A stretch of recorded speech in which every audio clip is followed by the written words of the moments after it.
السلام علیکم پیارے دوستو، اقوام متحدہ کی جنرل اسمبلی میں عمران خان کی تقریر کو تمام مبصرین اور سابق سفارتکار ایک بہترین نمونہ قرار دے رہے ہیں۔ سماجی رابطوں کی ویب سائٹ پر بھی عمران خان کی تقریر کو کافی پذیرائی مل رہی ہے اور اسے کشمیریوں کی صحیح ترجمانی قرار دیا جا رہا ہے۔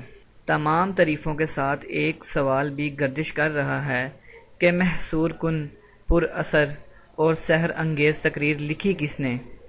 نجی ٹی وی ہم نیوز کے ذرائع کے حوالے سے کہا گیا ہے کہ وزیر اعظم عمران خان پاکستان سے جو تقریر لے کر گئے، اسے وہاں پاکستانی مشن میں موجود ایک نونہار نوجوان ذوالقرنین نے ترمیم کر کے دوبارہ تیار کیا۔ ذوالقرنین نہ صرف پاکستان کے لیے خدمات انجام دیتے ہیں بلکہ اقوام متحدہ کے جنرل سیکرٹری کو بھی تقریریں لکھ کر دیتے ہیں۔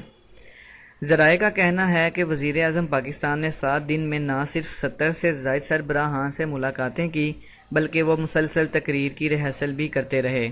واضح رہے کہ وزیر اعظم عمران خان نے اقوام متحدہ کی جنرل اسمبلی میں تہلکہ انگیز تقریر کی، تاہم وزیر اعظم نے تقریر کے پوائنٹس کو کاغذ پر ترتیب دیا ہوا تھا۔